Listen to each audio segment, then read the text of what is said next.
सप्तशृंगी गडावरून घनदाट दरीत इनोव्हा कार कोसळून 5 जणांचा जागीच मृत्यू झाल्याची धक्कादायक घटना आज रविवारी घडलीय.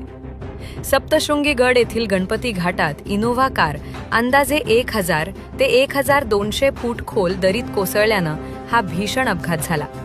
प्राथमिक माहितीनुसार दुर्घटनाग्रस्त वाहनाचा क्रमांक MH15BN 0555 असा असून कारमध्ये एकूण 7 प्रवासी होते.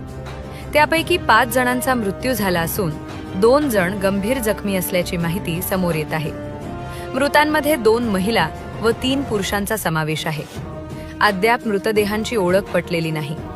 स्थानिक नागरिक, पोलीस दल आणि आपत्ती व्यवस्थापन पथक घटनास्थळी दाखल झाले असून दरीतून मृतदेह बाहेर काढण्याचे काम युद्ध पातळीवर सुरू आहे.